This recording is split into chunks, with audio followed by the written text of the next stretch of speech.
Hello everyone, welcome back to my YouTube channel Princey Classes. This is Princey and in this video lecture we are going to discuss the most important and famous poem The Canonization by John Donne. जो ये poem है canonization, क्योंकि ये बहुत लंबी poem है इसलिए हमें इसे पार्ट वाइज डिस्कस करना होगा। हम पार्ट फर्स्ट में डिस्कस करने वाले हैं brief introduction of the poem, यानी पोएम का यहाँ पर हम ब्रीफ इंट्रोडक्शन देखेंगे। इससे क्या होगा कि हम पोएम से आसानी से कनेक्ट कर सकते हैं। फिर हम देखेंगे line by line explanation in Hindi, यानी जो पोएम है उसको स्टैंजा वाइज देखेंगे और लाइन बाय लाइन उसका हिंदी में एक्सप्लेनेशन देखने वाले हैं इस पोएम में। तो चलिए वीडियो को स्टार्ट करते हैं। तो सबसे पहले बात करते हैं इंट्रोडक्शन ऑफ द पोएम, यानी पोएम का इंट्रोडक्शन देखते हैं। यहाँ पर मैंने यहाँ पर इंट्रोडक्शन पॉइंट वाइज रखा है ताकि ये शॉर्ट भी रहे और हमें आसानी से समझ आ सके इसकी मेन जो फैक्ट्स हैं। सबसे पहले पोएट की बात करते हैं। जो पोएट हैं वो हैं जॉन डन, जिनका टाइम पीरियड है 1572 टू 1631। सेकेंड पॉइंट है फर्स्ट पब्लिकेशन, यानी इसका पहली बार पब्लिकेशन कब हुआ था। तो पब्लिकेशन हुआ था 1633 में, 2 years आफ्टर जॉन्स डेथ, यानी जॉन की डेथ के 2 साल बाद जो है इसका पब्लिकेशन होता है। अगर हम बात करें कि इसे लिखा कब गया था, तो इसे लिखा गया था 1611 के आसपास। तो लिखा गया 1611 के आसपास। पब्लिश कब हुआ 1633 आफ्टर जॉन्स डेथ, यानी 2 years after John's death, John death की 2 साल बाद। अगर हम बात करें थर्ड जो पॉइंट है, तो थर्ड पॉइंट है लिटरेरी पीरियड, यानी किस लिटरेरी पीरियड में लिखा गया है। तो इसे लिखा गया है metaphysical poetry of 17th century, यानी 17th सेंचुरी की जो मेटाफिजिकल पोइट्री लिखी जाती थी उस टाइम पर इसे लिखा गया है। अगर आपको मेटाफिजिकल पोइट्री के बारे में डिटेल नॉलेज चाहिए तो आप हमें कमेंट करके बता सकते हैं, इस पर आपको एक वीडियो प्रोवाइड करा दिया जाएगा अलग से।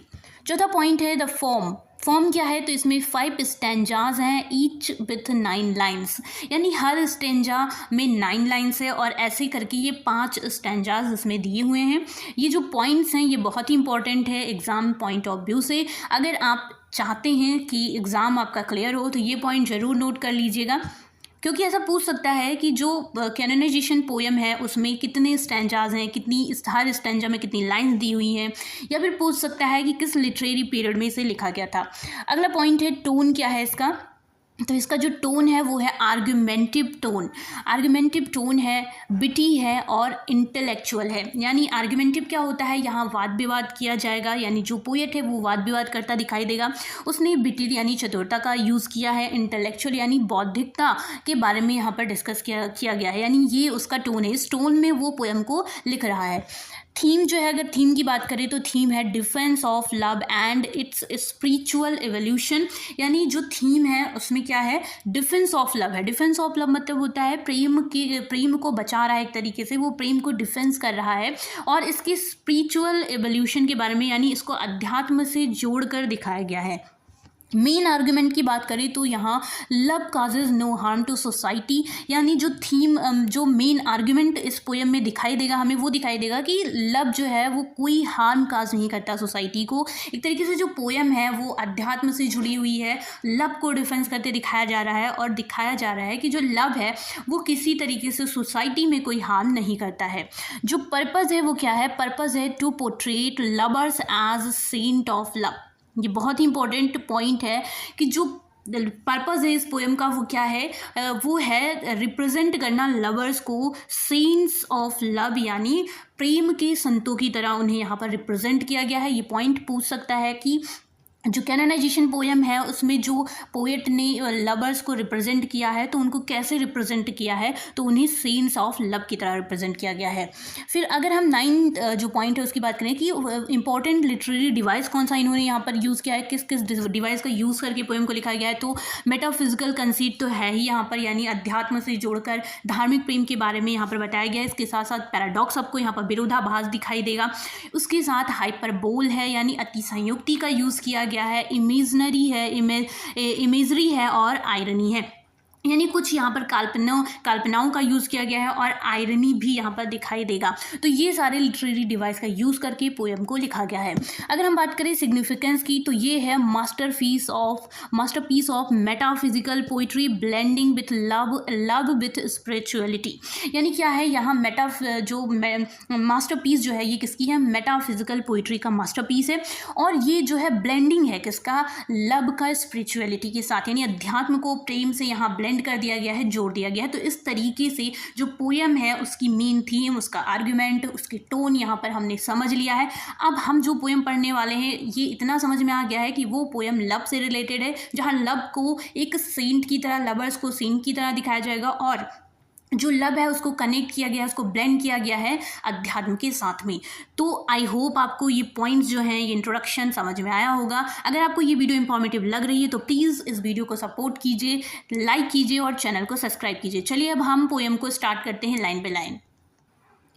तो चलिए पोएम को स्टार्ट करते हैं। सबसे पहले तो देखते हैं टाइटल क्या है, द कैनोनाइजेशन। सबसे पहले देख लेते हैं कि कैनोनाइजेशन का मतलब क्या होता है। कैनोनाइजेशन का मतलब होता है संतों की सूची में शामिल करना या संतों की उपाधि मिलना। जो जॉन डन है वो कैनोनाइजेशन पोएम तब लिखते हैं जब उनकी शादी हो चुकी होती है एनीमोर से।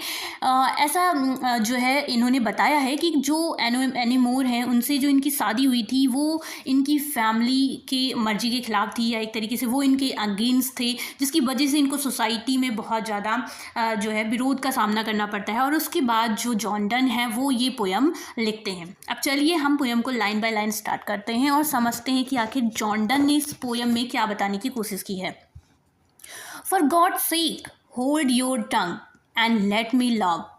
कह रहे फॉर गॉड से, भगवान के लिए, होल्ड योर टंग, अपनी जबान को रोक लो, लगाम लगा लो, एंड लेट मी लव, और मुझे प्रेम करने दो। और चाइड माई पालसी और माई गाउट, वो कह रहे हैं कि आप चाहो तो चाइड कर सकते हो मेरे पालसी पर, यानी वो कह रहे हैं कि आप चाहो तो मुझे बोल सकते हो मेरे लकवे पर, एंड माई गाउट, और मेरी गठिए पर, गाठिए रोग पर। यानी वो कह रहे हैं जो मुझ में कमी है, मेरी शारीरिक कमी है, आप उसके बारे में बोल सकते हैं, बट प्लीज़ मेरे लब के बारे में कुछ भी मत बोलिए। माई 5 ग्रे हेयर्स और माई रूइंड फॉर्चून फ्लाउट। अब वो कह रहे हैं कि जो मेरा 5 सफ़ेद बाल हो गया है उसके बारे में आप बोल सकते हैं, आप चाहें तो उसके ऊपर टिप्पणी कर सकते हैं। रूइंड फॉर्चून फाउट, और वो कह रहे हैं जो मेरा रूइन हो गया फॉर्चून है, जो मेरा बर्बाद भाग्य है, उसके बारे में भी आप टिप्पणी कर सकते हैं, कमेंट्स कर सकते हैं, पर आप मेरे लब के बारे में कुछ भी मत बोलिए। With wealth your state your mind with arts improve. अब वो कह रहे हैं कि विथ वेल्थ यानी धन से, योर स्टेट अपनी स्थिति को, your mind with arts improve, अपने मस्तिष्क को आर्ट से इम्प्रूव करो। यानी पोएट कह रहा है कि अगर आपको कुछ करना ही है तो आप मेरे लब को ऐसे ब्लेम करने की जगह अपने आप को, अपनी स्थिति को वेल्थ से सुधारो, उसको इम्प्रूव करो, यानी अपनी स्थिति को अच्छा बनाओ, अपने माइंड को इम्प्रूव करो, उसको कुछ आर्ट सिखाओ, यानी खुद को कला सिखाओ, लेकिन ये सब मत करो। यानी मेरे लब को ब्लेम करने की जगह आप स्वयं पर ध्यान दो। Take you a course get you a place, यानी अगर तुम्हें कुछ करना ही है तो क्या करो, पढ़ाई करो, कोई प्लेस लो, कोई नौकरी लो, लेकिन ये सब मत करो। यानी वो समाज से कहना चाहता है कि अगर आपको कुछ करना है तो आप स्वयं पर ध्यान दीजिए, अपनी स्टेट को अच्छा कीजिए, अपनी जो आर्ट्स है उसको इम्प्रूव कर लीजिए, कोई नौकरी लीजिए, किसी प्लेस पर रहिए, और मेरे लब को, प्लीज़ मेरे लब को बिल्कुल भी कमेंट मत कीजिए। ऑब्जर्व हिज ऑनर और हिज ग्रेस। अब आगे पोएट कह रहा है कि किसी उच्च पदाधिकारी जो है उसको, या किसी राजा को की कृपा जो है उसको प्राप्त करो, ऑब्जर्व करो, देखो उसे। और द किंग्स रियल और हिज स्टम्प्टेड फेस। अब वो कह रहा है कि या तो किसी रियल राजा को देखो, उन्हें ऑब्जर्व करो, या उनके स्टम्प्ड फेस यानी उनकी मुहर जो है जहाँ पर उनका फेस छपा हुआ है उसे देखो। उसके कहने का मतलब ये है कि अगर आपको कुछ करना है तो आप या तो रियल राजनीति में चले जाओ या फिर पैसों के पीछे भागो, यानी कुछ ऐसा करो जिससे आपकी स्टेट अच्छी हो, आपका जो आर्ट है वो इम्प्रूव हो। ये सब करने से क्या मिल रहा है आपको, यानी मेरे लब को आप जो ब्लेम कर रहे हैं, जो टिप्पणी कर रहे हैं, उससे क्या हो रहा है। अगर करना ही है तो ये सब कुछ करो। Contemplate what you will approve, वो कह रहा है कि जो चाहो वो करो, जिसे चाहो उसे अपनाओ। So you will let me love, लेकिन मुझे इतना करने दो कि मुझे प्रेम करने दो, यानी तुम्हें जो भी करना है करो, बस मुझे प्रेम करने दो। तो हमारा फर्स्ट स्टैंजा जो है वो कंप्लीट हो गया। अब हम सेकेंड स्टैंजा देखते हैं, उसमें क्या है। Alas alas who's injured by my love. अब यहाँ वो क्वेश्चन कर रहा है और कह रहा है कि अरे अरे, who injured by my love, कौन मेरे प्रेम से क्या हो रहा है, इंजर्ड हो रहा है, किसको मेरे प्रेम से हार्म हो रहा है, कौन है ऐसा जिसे मेरे प्रेम से नुकसान हो रहा है। What merchants ships have my side drowned.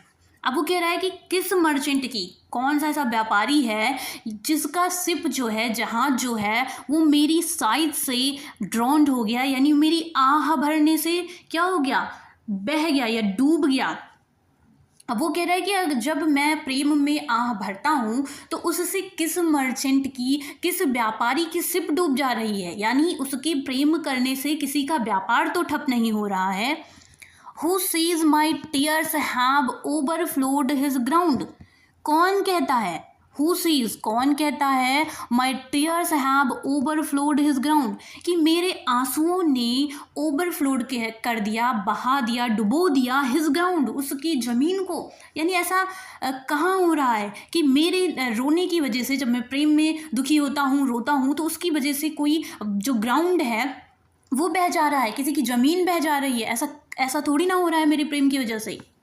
When did my coals a forward spring remove, फिर आगे कह रहा है कि कब, When did my coals, कब मेरी ठंडक ने a forward spring remove, यानी आते हुए बसंत को ही रोक दिया। कब ऐसा हुआ कि मेरी वजह से जो बसंत है वही रुक गई है।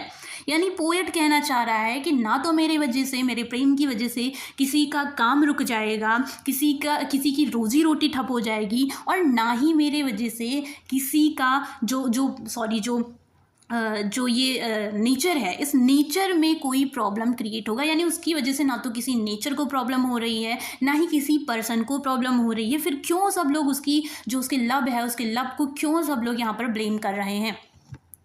When did the heats which my veins fill add one more to the plague will? अब फिर आगे कह रहा है कि ऐसा कब हुआ कि जो मेरी हीट्स है, जो मेरे नसों में बह रही गर्मी है, उसने एक और इंसान को ऐड कर दिया प्लगी विल्स में, यानी महामारी की जो सूची है उस सूची में किसी और व्यक्ति का नाम ऐड हो गया। ऐसा थोड़ी है कि उसकी वजह से कोई महामारी फैल रही है, उसकी प्रेम की वजह से कोई महामारी फैल गई है दुनिया में जिसकी वजह से लोग मरने लगे हैं, ऐसा तो नहीं है ना। तो अगर ऐसा नहीं है तो फिर उसके लव को क्यों कमेंट किया जा रहा है। Soldiers find wars and lawyers find out still litigious man which quarrels move। अब वो कह रहा है कि जो सोल्जर्स हैं, जो सैनिक हैं, उनको युद्ध मिलते रहेंगे, वो युद्ध करते रहेंगे, एंड द लॉयर्स जो हैं वो उनको मिलता रहेगा लिटिजियस मैन, झगड़ालू आदमी, विच क्वेरल्स मूव, जिससे झगड़े चलते रहेंगे। यानी वो कह रहा है कि ना तो सोल्जर जो हैं, जो सैनिक हैं, उनका युद्ध नहीं रुक जाएगा, ना ही किसी लॉयर्स का काम रुक जाएगा। तो जब किसी का व्यवसाय नहीं रुक रहा है, किसी का काम नहीं रुक रहा है, ना मेरी वजह से कोई प्रकृति में नुकसान हो रहा है, तो आखिर मेरे लव को कमेंट किया क्यों जा रहा है। दो सी एंड आई डू लव, यानी कह रहा है कि अगर यद्यपि हम दोनों अगर प्रेम करते हैं, हम दोनों प्रेम करते हैं, तो उससे इन चीज़ों पर कोई इफेक्ट नहीं पड़ेगा। ना तो कोई महामारी आ जाएगी, ना ही किसी के खेत बह जाएंगे, ना ही किसी मर्चेंट का शिप डूब जा रहा है, यानी ना तो किसी की रोजी रोटी रुक जा रही है। तो अगर मेरे प्रेम करने से किसी को कोई प्रॉब्लम नहीं हो रही है, इस नेचर को, इंसानों को, तो आखिर मुझे कमेंट क्यों किया जा रहा है। मुझे प्रेम करने दो और प्लीज़ अपने टंग को होल्ड करके रखो। आई होप आपको ये लेक्चर बहुत अच्छे से समझ में आया होगा, आपको समझ में आया होगा कि आखिर जॉन डन क्या कहना चाह रहे हैं इस पोएम के थ्रू। अगर ऐसा है तो प्लीज़ वीडियो को लाइक, सपोर्ट और कमेंट जरूर कीजिएगा। Thank you so much.